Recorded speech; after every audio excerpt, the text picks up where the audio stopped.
Hi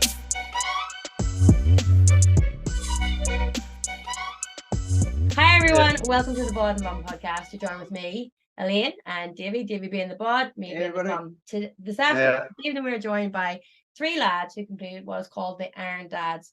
Now, if you know from our previous guests, they've competed in the Ironman competition, so it's swimming, bicycle, and running. These guys did the same thing, but they did it for a phenomenal cause, which is Prostate Cancer UK.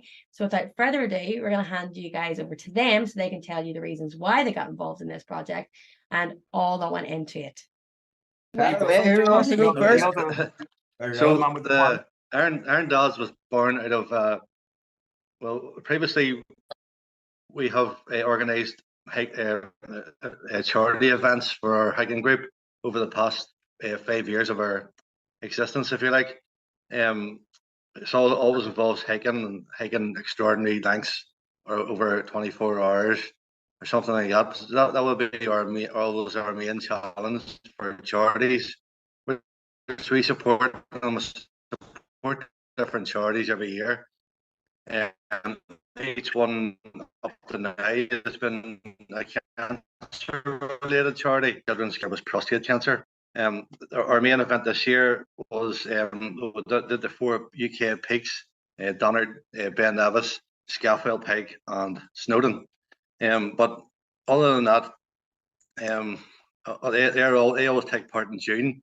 And then I came up with the idea about 3 years ago during COVID when we couldn't do our main event, which would be what we call it a side hustle. So I would come up with some weird side hustle. I come up with some sort of extraordinary event that I could do myself and maybe try to get one or two of our own members to do it with me. They'd probably confess themselves that they usually catch them at the wrong time or the right time for me to ask them. We'll go into that later. And thankfully, this year Arthur and Andre came along with me in this extraordinary event. This event was born out of I was struggling last year to really think of a side hustle. Last year we walked around Loch Ness over a couple of days. Yeah, it was like 75 miles over 2.5 days. We did. There's 5 of us. And did you camp out? Sorry to interrupt. Did you camp out in the middle of those 2.5 days, or did you go home and then come back and pick up where you left off? No, just like stay in B&Bs, and then Jimmy, one of our members, would pick us up, bring us to the B&B, and drop us off the next morning where we stopped. And we did that over. Say we did 35 miles, 30 miles, and the rest in the third day. It took like half a day to do that. How did you all keep last April, motivated? Pardon? How did you keep yourselves all motivated? To keep on walking. That's a good question, because it did come up on our first night. We did 30-something miles as we walked to Antrim from Portadown. And Jimmy, or Sherpa as we called him, who picked us up and brought us to the B&B, says, I don't know how you. What are you doing? Like, I don't think you can go on tomorrow, because Sandra had started getting blisters. Yeah. Sandra, who did the charity for last year, lost her daughter at a young age, like 4 years old, and it was a sad tragedy. And last year we dedicated our charity to her and her daughter, Molly. So her motivation obviously was her daughter. She was getting blisters from about 6 miles in, and she carried down blisters and wrecked feet the whole way around Loch Ness. And that was actually my motivation as well. Just watching her going through that. And he says, I can't not do this here, because she's doing it. Like, we had her feet taped up and stuff like that, but she was going through a hell of a time. And that kept me going. It kept us all going. And Jimmy says to me, how do you do this? You can't think of quitting. And I says to him, like, there's young children now in hospital beds there, and they can't walk down the corridor of a hospital. We're doing it for we're doing it for them, doing this for them, should I say? Sorry. So he went away a bit humbled by that himself, and obviously we got through that as well. I raised £13,000 or something last year. £13,000. What did I? It was a big amount for us, like. So that was last year. So after that, round about May time, that was last April. So round about May time, I was on a plane struggling to come up with an idea for this year. And bearing in mind I was that it's reading only about, been weeks since you finished the last challenge, you're already straight into yeah, the it's next ready one. for the next one. Okay. Hitting it now, that's the way you get on in Egypt. You know, I'm actually struggling at the minute to find one for next year. I'm only 2 weeks after the I'm last sure one. we can brainstorm at the end of this and get some ideas for you. Just seen the other two looking at each Yeah, other. yeah. Oh no. So sitting in the plane, and I bought a book from a fella called George Mahood. I only bought this book because I read his previous book, where him and his friend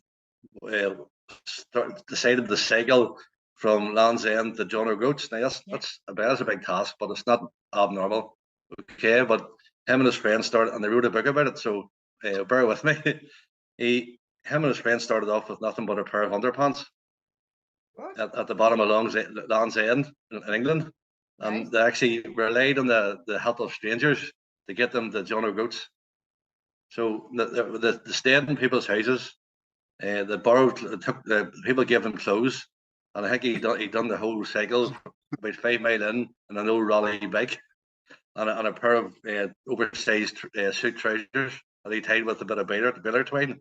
So he did. So he started off with just a pair of underpants here in Lurgan, kecks.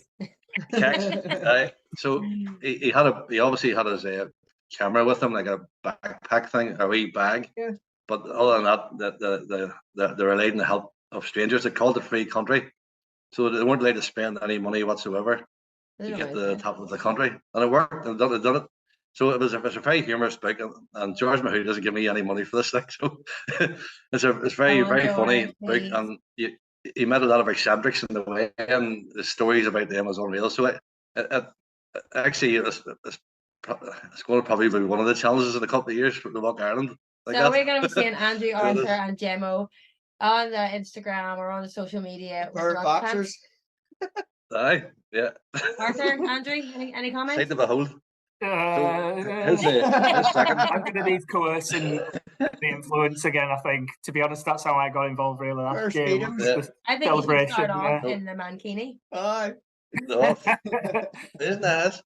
So that has inspired me, you know. That's really an inspirational book. So his second book was called Operation Ironman.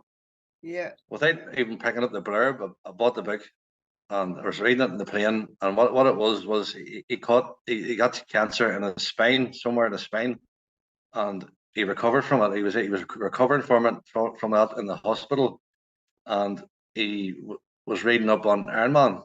And there was an Ironman coming up in France 4 months after he was reading this book, and he trained himself in 4 months to do the Ironman. Now, at the time, I was a bit green myself. Just to give you a bit of perspective into what an Ironman is. So each discipline, right? So we have 2.4 miles swim, 112 mile in the bike, now a marathon. Now you say that quicker, obviously, than you do it. And some people, you say it to and they go, holy crap, you know, are you serious? Are you doing this? And other people say, what is it? What's the big deal? It's brutal. Well, to put it into perspective, if you're standing at, say, the Odyssey in Belfast, right? And the Lagan River's beside you, imagine swimming from there to Stranmillis University, down the Lagan. Right? We know where the Governor's Bridge is. That's exactly 2.4 mile. From there, so if I had a map there, I could show you, you know, the how the Lagan bends. That's a big swim, like, if you know your geography. Yeah. And then imagine then getting on the bike and cycling to Bundoran in Donegal, right away, and then imagine getting off your bike and running to Cash, just north of Enniskillen. Mad. Like that's what we did. And you had to do that in 17 hours. 17 hours? Yeah. How many hours did you guys do the Iron Dad in? We did each discipline in 14 and a half. Well, we did all the disciplines, sorry, in 14 and a half, but it took the 17 hours because we were faffing about in between with photographs and families and stuff. And how did you all prepare for yourselves to do this? You know, likes of the training, your food, and focus. How did you mentally prepare for it? I can sort of speak for myself here. I try to do a little bit of something every day. So even if it was something as small as like a 5K run, I made sure I got out and did something every day, there or thereabouts. So maybe 6 days out of 7, and then kind of hit a longer distance run or longer distance ride on the weekends when there's a bit more time. There's a bit more free space in the pool on a Friday evening, I found as well, because if you try going on during the weekdays in South Lakes and Craigavon, you're dodging in and out of the clubs and everything, which is hard going. So Friday night's time to go down there. There's a tip for everybody listening. But yeah, theoretically, I suppose as well, we were theoretically doing all our training towards the semi sort of summer months. We kind of started in February, March time, sort of ramping up, I suppose, and theoretically should have a bit more daylight hours, which obviously we did, but the weather been atrocious, so that kind of put a bit of a kibosh on some of the longer rides. But yeah, really just kind of take the opportunities when they arise, kind of force yourself to go out when you really don't want to. Yeah, that's a big key thing. It's keeping that motivation up to push yourself beyond those days that you just cannot be bothered. Yeah. Sorry, talking over you, Gemma. Arthur, Andrew, have you ever done anything like this before in terms of distance riding, running, or anything like that? Or is this new to you? Well, it's definitely been new to myself, doing such a distance. And the 3 disciplines was a big struggle for me because I couldn't swim. And it was over 30 years of being on a bike. So whenever Mark first asked me, I suppose we did say before we started to record that I had sort of said, yes, I would go along and train. I didn't actually tell him that I was going to do the event, but Mark took any sort of positive sort of feedback from me as, yes, I'm doing it. And when he asked me what size of t-shirt, I mistakenly told him I was a medium, and that was it. That was me in, just because I wore a medium t-shirt. So for me, it was just a big challenge at the beginning to learn how to swim. And I didn't have a bike. I didn't even really know much about a road bike. I called it a racer. And Mark had said, don't be letting anybody call it that. It's a road bike now. So that's how far away from being able to do an Ironman I was at the beginning. So I had to get a bike, and I really had to get out and just get used to being on the road and used to cycling. So and our people over here are not forgiving when it comes to cyclists. No. They will drive very close to you. They will tailgate you at the back, or also rev up around you. And I can't say that I haven't done that once or twice if I'm in a rush, but I do try to go to the other side of the road before I overtake. But yes, it is for you as a new sport, as a new activity for you to do. That must have been daunting. Yeah, well, I didn't realise just how vulnerable a cyclist was till I ended up being one. And it's, if you make a sort of a rash move on a car, you can have a bit of a bump, but if you make a rash move on a bike, it could be all over, you know what I mean, or something, and even forgetting about cars, it's weather, different things, not used to cycling when the road's wet, and so many different things to get used to. Just even getting used to actually cycling on a bike with not cycling for 30 years is just a challenge. But I just took it at the beginning as a challenge. I'm learning to do a couple of new things, and I suppose there was a part in my head was that I had about 5.5 months to train. So when Mark asked me, I worked to a 6-month training plan, but I really only had 5.5 months of it left before when I started. And the way I looked at it was like, I'm going to try my best to do this. And if I get right up to the date and I just can't physically swim 2.4 mile and I can't cycle that distance, well, at least I've tried my best. So it was a challenge for me just to work up to the distances and see how I got on. And I just used that as a bit of a motivation, Coming up to the end, whenever you talk about the motivation, and you know that 2.4 is looming, you know that 112 mile cycles on the horizon, along with the full marathon. At any point, everyone has self-doubt before they get to the start of any event. Everyone does. You're stupid not to. Not stupid, but it's just natural. Did you ever think, I cannot let my head get in the way, I have to do this now, there's so many people dependent on this money?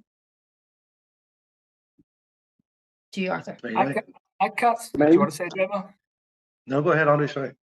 I was just going to say, I don't think I ever had major self-doubts. The major questions for me were similar to what Arthur was mentioning around, I could swim before, but it was a question of, if you drop me in a pool, I wouldn't die.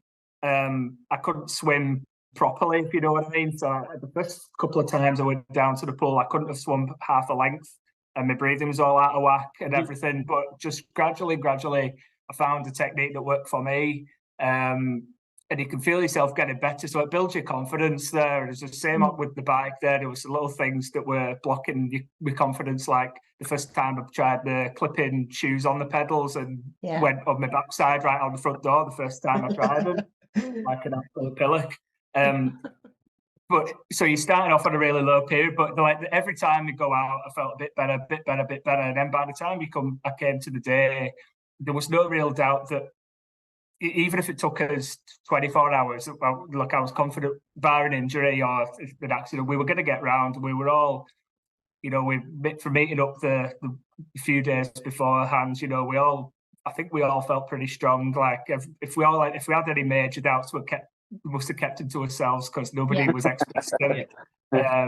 So no, I think we all had maybe small wobbles like along the way, but nothing. I don't think there were anything too significant, but I was more excited about it than anything. So the next big major question is, who's the comedian out of you all to keep these going? There's always a comedian to keep it going, the crack and the banter. I would say that's Mark. It has to be Mark because he saw something in both of you guys who've never had experience doing this. Well, and ultimately, I like to use positive vibes to buys, like slacking them off and they don't hurry up. Sorry. So are you saying you set the pace, you set the tempo, and they had to keep up with you, Mark? Is that right? What's that, sorry? Did you set the pace and they had to keep up? Well, definitely on the cycle for a bit anyway. But if you're talking about setting the pace, Andrew was the man on the marathon because he's the runner of the three of us. And only for Andrew setting that pace and guiding us around that path, I don't think we'd have done it as easy as we did, if you like. Because it started to unravel around just coming up to the second half, the first half of the marathon. And Arthur and I were in hell. So we were with pains and aches, but Andy was bouncing about like a wee bunny around that track. And he was leading it, setting the pace and doing that, but on the bike I'm an absolute jerk. So so tell me this, what was your actual route that you did then? Because we've heard from the guys before we hit on recording that they were doing the swim in the pool, and then obviously the pictures are all finished around around South Lakes Leisure Centre. So did you just use that run and cycle around the same? We picked that day by design because it was the same day as the event, the Lap of the Loch, where you get up to about 2,000 people going around Loch Ness, and the course around Loch Ness is usually about 90 mile or so. It starts in the Moy. Sometimes it's different, starts in different places every year, but this year we started in the Moy, and we obviously started on the lakes after our swim. So we tied into the route at what do you call it, Ansborough Industrial Estate in Lurgan. Yep. So a few miles into that, we started meeting cyclists. So our game plan was to maybe meet up with groups and catch our draft, make it a wee bit easier for ourselves going around. That sort of part of the course. I know it would be like it wouldn't even be half the course, but at least it was something. Yeah. It didn't really work out that well because I don't know if we were way at the front or way at the back or in the middle somewhere, because we didn't meet that many groups and that didn't actually materialise. But the saving grace for the whole day was with a big Polish guy who used to be a semi-pro cyclist who followed us round in his car. So this man can change a wheel, change a tire in like -4 seconds. He's an absolute animal. And he's a big torn 6'6" Polish guy, and he's gentleman, absolute gentleman, hands like feet, and a really good cyclist. He actually came out with us one night and his bike fell apart, so he didn't give us much faith at the start. His bike went into bits on our training night. But so Mark drove behind us and kept us going as well, and gave us a bit of encouragement on the bike ride as well. Brilliant. But the swim, you're on your own. Yeah, you're was the totally run? on your own. Where was the run? Sorry, the run was around. Well, we'll have a course around the South Lakes or Craigavon Lakes. 2 lakes, yes. The 2 lakes, yeah. So if you go around the perimeter of the 2 lakes, it's 3 miles. Just under 5K. I was going to say that was going to get quite boring quite quick. But yeah, it's crap. So if we do a figure 8, it's 4.25, right? Right. Well, if you do that figure 8 and then go around the perimeter, around the 5K route that brings you down the outside path, that was 7.5 miles. So we did one of them, or like, this is getting us a bit. So I think we went around that. We did that 7.5 mile route, and initially we were going to do them at 3 times, and then that would have took us near enough to the 26.2. But then we went around the perimeter, and then we've done like what was it, Andre? 13 mile. Yeah. And the second go round. 12.5, yeah. And then we're running the Portadown then by the Guildford Road and Portadown down the Bon River and back again, which is 12 mile. So, and then a wee bit more around. We had to sort of run around the car park or Rushmere car park to make up a few 100 yards. So don't you just hate that? You're just waiting for your watch to move to that final little bit. You're like going, run. So right, I can stop now. Yeah, that's right. So my Strava was way behind them, but so I had to zigzag near the finish line to get the 26.2 miles. And the swimming was in the pool. That's right. Yeah. And how did you find that there? Was that sort of because you were going up and down all the time? Did you try and sort of keep motivated, or sort of get the boredom out of the way, or did it go in quicker than everything else? I think all three of us ended up doing a PB on that. Actually, on the day, we were in there about an hour before the place opened, so we had the place to ourselves, which was really good. Had a lane each, and then just all got into a groove and got cracking. Never really looked back at that point. I think we were all high on adrenaline as well to get started. It's a 25-meter pool, isn't it? Yeah, yes. They could set it different, can't they, Mark? They could set it 25 or 50, I think, but it was to 25 when we did ours. So isn't that like 96 laps or something, or even something silly like that? 96 laps? It's more than that. What is it, Arthur? 100, I think it's 156 lengths. 156 lengths. There you go. My math is pretty rubbish tonight. It is quite late, so I apologize for that. I'm just kind of mental. I know 400 meters is 16, so like mentally trying to do that. Yeah, that's mad. 156. Fair play to you. Well, the thing that each one of those disciplines, anybody, like any normal person, would think that they would try to strive to do one of them in their lifetime. Yeah. Yeah. You know, you ask anybody who can't swim, what would your ultimate goal be? To swim 2 miles? That'd be brilliant. If you're starting off, just noticed that he couldn't swim at the start. So yeah. How did the 156 lengths go for you? They couldn't swim either, and I think that asked anybody starting off cycling, do you think 100 mile will be achievable? No, I could never do that. And the marathon is everybody's bucket list, you know. So then we try to do it in 17 hours. My bucket list. Screw that. You just need to be around the right people. I'll do it while I'm sleeping in bed. Doing a marathon is a big accomplishment, physically, mentally, and see the bragging rights will come from doing a marathon. Yeah. Second to none.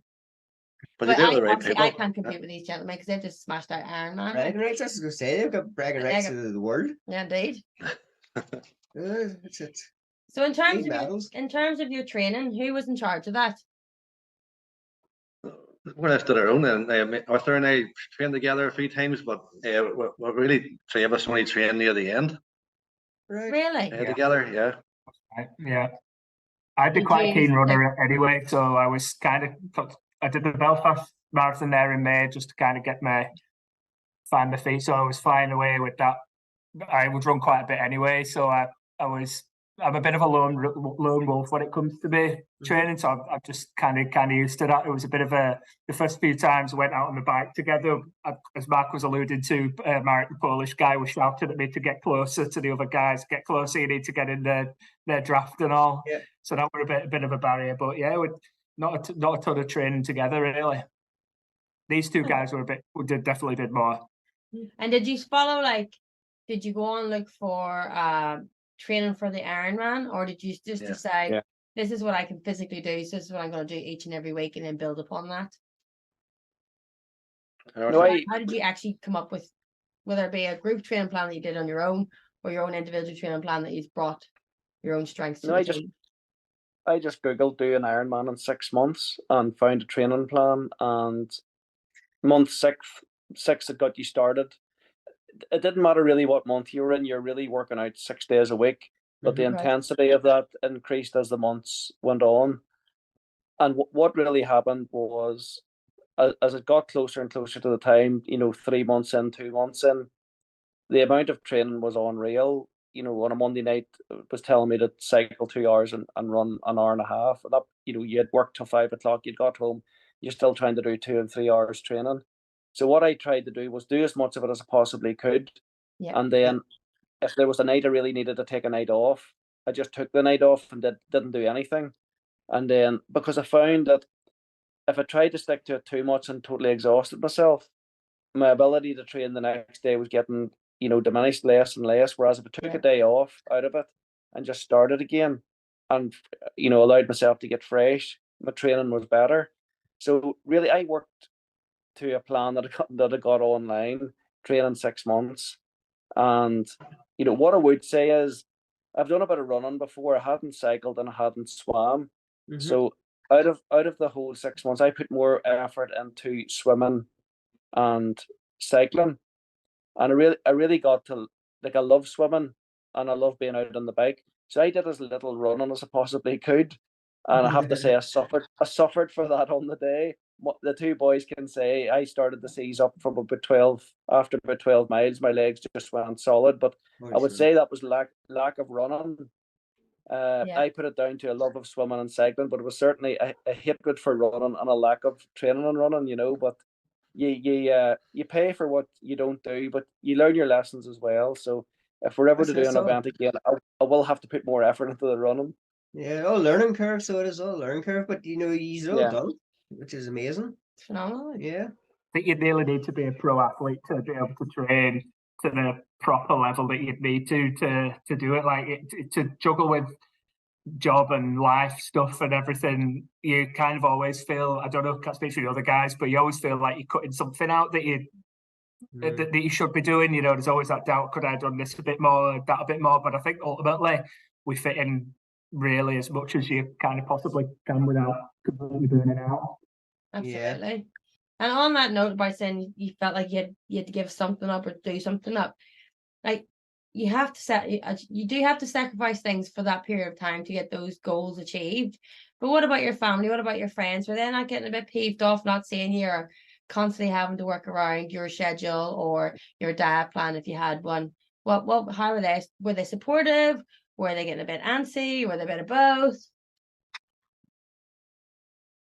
My missus has always been very understanding of any silly challenge. Like, she's always supported everything. She might roll the eyes all the time, and you can kind of pick up the vibes that I'm being daft. So I try and, after all these years of being married, pick up the vibes. If I'm doing, if I pick up from the eye rolls, then it may be time to change the priorities a little bit. But look, she's always been very, very understanding about if I've got an event coming up, particularly with this year, that needed to try and focus on getting out as much as I could. We were away on holiday there at the start of August, and I managed to get a few runs in, but I did it by getting up and going out early doors, so not to get in the way of the family stuff too much. So yeah, it was a bit of give and take, but I really tried not to get in the way of what everyone else were up to. That's good. That's good. That was taken on board. Yeah, and what about the rest of you, Arthur? What way for myself, as for swimming, my wife was a swim teacher years ago in Lisburn Pool, so it was her that actually came and got me, got me straightened out on the swimming, got me swimming, worked with my technique, and it was something for the both of us to do 3 or 4 times a week as well. So that's nice. That sort of worked well. So that was a big help. Brilliant. What about you, Jemo? Well, I'm a veteran of silly challenges, so if I'm not doing something, they think there's something wrong with me. So, no, all good. I've been going to the gym for 10 or 11 years or so it's just part of business as usual. Business Just as training all usual. the time. And we heard earlier on from Andrew that you were getting quite excited coming up to race day. And probably Mark, aka JMO, you probably were like full on into it as well. But Arthur, I'm going to come to you. I'm sorry it seems like I'm picking on you, but I'm not. At any point did you feel like you had cold feet, that you just were, nah, I'm not ready for this? I never had cold feet, you know, up close to the time. What I would say is whenever I started to do the swimming and I was starting to get going, you know, I was able to swim. I think the first time I went, you know, I was able to do like 250 meters. And then Victoria says, oh, you'll get better. And then I was able to swim 400 meters. And when I counted up how many lengths that was and then realized that 156 lengths to do, I nearly sort of like packed in and said, I think I'm never ever going to be able to do this. And what she said to me was, like, you don't have to swim 156 lengths today or next week. You don't have to, you know, you just have to swim what you can swim now and just get a wee bit better and a wee bit better and a wee bit better. And that's really how I did it, until the point where it was actually Mark and I swam the 2.4 mile on a couple of occasions, you know, well before we needed to do it, just at our own pace up at Craigavon. So we knew before it that we could swim the distance. We just had to pace ourselves. Yeah. But I don't think at any stage, even getting close to it, that I got cold feet. I think there was an element of, are we, you know, on the day, are we actually really doing this? I think when we first arrived, in my mind, I thought I was just there training and doing the swim. It was really only when we got out of the pool and we had to get on the bike straight away and head off that I said, oh, this is actually happening today. We're in the middle of this. You know what I mean? It's a sort of reality check. And that's how it felt for me, really. I think, and we've said it a couple of times throughout the show, it's phenomenal that you guys have done this. But the fact that you've mentally prepared yourself for this. Gentlemen, we have said throughout the course of this podcast this evening that this is not an easy feat. You've done a phenomenal job getting through it, training for it. And I think what we want to touch upon today is how you work with your mind and how you overcome those challenges and be able to set yourself achievable goals. Because in the line of business that I do, in the line of business that Davey does with his training as well, you have to set yourself tangible goals each and every day to make sure that you achieve where you want to go to with results that you want to see. And obviously your results was getting through the race, raising as much money as you possibly could. So was there any podcasts or any sort of music or any sort of mentors that you were following in order to keep that groove going for you? Yeah, as I said, for the first inspiration was George Mahood's book, and throughout my training and even on the day, I took inspiration from him and overcoming that sort of adversity. But obviously it was never going to be enough. You know, he had bits and pieces about training and how he achieved his goal, but you know, he only talked about himself and his own experience, whereas you need to have a wider scope. So there was one book in particular, from Don Fink, called Be Iron Fit. Okay. He has a 9-month training plan, where Arthur's was 6, but he has 9. So you break your training into 3 sets of 3, and each one gets more intense. So I sort of obviously base my training on his ethos of doing 3 months of base, 3 months higher intensity, and then 3 months of even higher, going by your heart zones and stuff like that. So I did a lot of brick training, which was advised in the book, and a lot of podcasts, as well as YouTube videos, and that's training your legs to come from the bike to the run. So what I did every Tuesday night, I try to do a mini triathlon every Tuesday night. So I'd swim, cycle, and run every Tuesday night. And if in the bad weather, I would swim and then do like a spin class. And then run the treadmill through the winter. And then I would do more outdoor stuff, you know, come the springtime. So I did take a lot from Don Fink's book more than anything, and I did watch a lot of YouTube videos, but his was the best. I always love watching. But another inspiration was Aaron Cowboy. Aaron Cowboy, he done 100. Aaron Cowboy, he did 50 Ironman consecutively. He did, yeah. Right, so like I follow people who've done like 50 marathons back to back. I must have checked out. That's nuts, but 50 Ironmans back to back. Yeah. There's a film about him, isn't there? There's a film that's on. I don't know if it's on Prime. It was on Prime a while ago. So we have to get that on the TV. I must check. I can't remember his name, but look up for the Iron Cowboy. Iron Cowboy. Can't remember his name. Write that down somewhere. Iron Cowboy. Brilliant. Like, you know, there's fellas has done 100. Somebody's done 101 there recently. But you're by the Iron Cowboy. He travelled over all the states in America and done them. Yeah. He was taking part in the actual Ironman.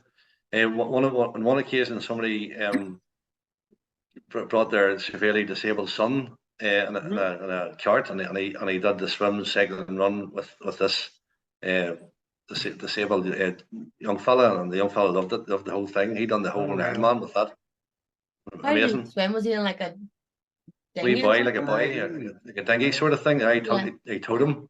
And then he had like a cart. It was fastened to the bicycle, and he shot. I've seen runners with like bikes or something with the thing around him. Yeah. Gee whiz, and a bike. That'd have been great. Crack it with like a wee sidecar type thing. Oh, But that would have been grueling. Like, you see people like Andrew do this yourself. You've seen this yourself because you've done marathons. Not that you guys haven't done marathons, but if Andrew's the runner, he's probably done more. And you'd seen people like doing the running with people, and the pram and the what's the word I'm looking for? Alternate. Yeah, like a pram that's been augmented. Is that the word I'm saying? I don't know. Alternated. All that one there. Alternated. That there's hard work. Like, I've ran sometimes with my kids in the buggy. Heck. Imagine doing like consecutive days of that marathon distance. I can't imagine. No. Horrendous. Yeah, very, very tough. That was only one occasion, but still special. Like, it's mad. I even just do it just once. It's wow. I know. Arthur and Andrew, who was your inspirations?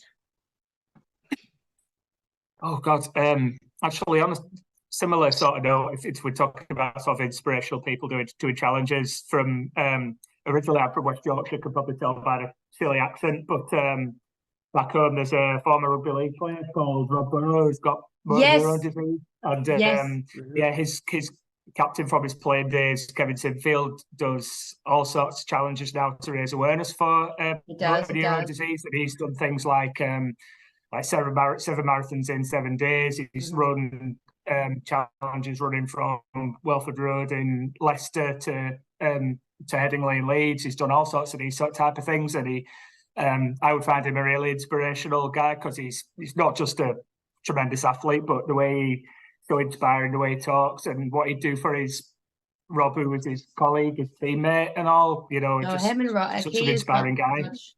A phenomenal relationship with Rob. It's ridiculous. Yeah. Like, it's almost like brothers. It's almost like brothers watching them. Yeah, it really is. Yeah. What about you, Arthur?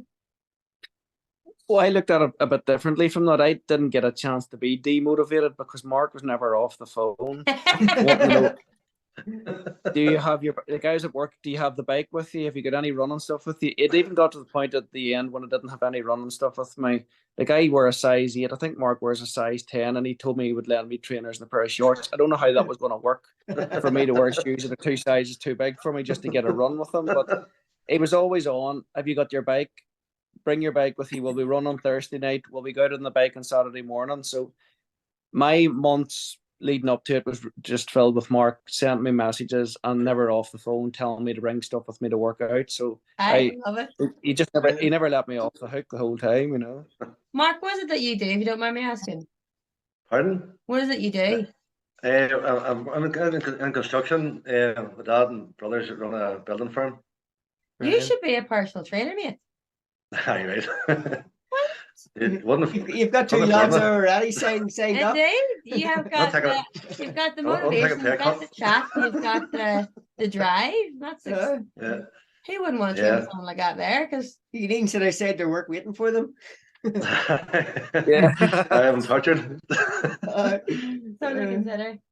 Is there anything, right, guys? We were chatting. I was chatting to Andrew earlier on today, and I know he's wanting to take some time tonight to pay homage to one of your friends who took part in the challenge with you. So if you'd like each of you to say a few words to that person or about that person, please use this time to do that now.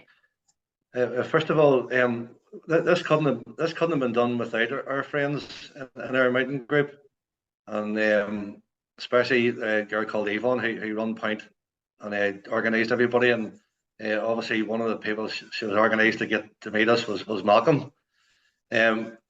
Malcolm did a half marathon that morning when we were doing our cycle, and he came and joined us in the marathon.